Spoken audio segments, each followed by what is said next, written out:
শান্তি শৃঙ্খলা আছি, শান্তিতে থাকতে দেন। আমাদের মাতৃভূমি নিয়ে কোনো ধরনের টানাটানি করবেন না। আমাদের উপজেলা নিয়ে যদি এত সমস্যা, 24 ইউনিয়নে ভাগ করে আমাদেরকে আলাদা থানা দেন, পূর্বাঞ্চল থানা ঘোষণা করেন, রায়পুরাকে জেলা ঘোষণা করেন, 24 ইউনিয়নের সাথে আরো কয়েকটা ইউনিয়ন ঢুকা আমাদের জেলা ঘোষণা করেন। বাংলাদেশের বৃহত্তম দ্বিতীয় উপজেলা হচ্ছে আমাদের রায়পুর, আমাদেরকে নতুন জেলা ঘোষণা করেন। আমাদের প্রাণের দাবি, আমাদেরকে জেলা ঘোষণা করেন আর পূর্বাঞ্চলকে থানা ঘোষণা করেন। আমরা অন্য কোথাও যাব না, আমরা এই মাটিতে আছি, আমরা এখানে থাকবো।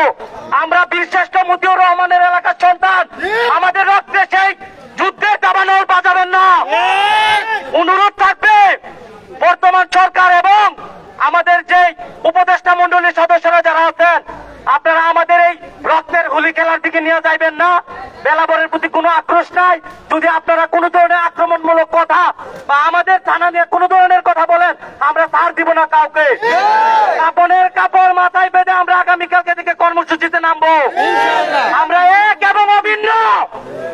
সবাইকে বলবো, মুরব্বী এবং যুব সমাজ যারা আজকে আন্দোলনে যেভাবে সাড়া দিচ্ছেন, আগামীকালকে যদি আমাদের বৃহত্তর কোনো কর্মসূচি হয়, মাঝি এবং মায়ের টান আমরা সবাই একাত্রিত। আমাদের কর্মসূচি আজকের মতো এখানে ঘোষণা করা হলো। আমরা এখান থেকে র্যালি নিয়ে সাতমারা বাজার পর্যন্ত যাব এবং রাত্রে বেলা আমাদের কি কর্মসূচি আসতেছে আমরা ফেসবুকে সবাইকে সবকিছু জানাই দিব।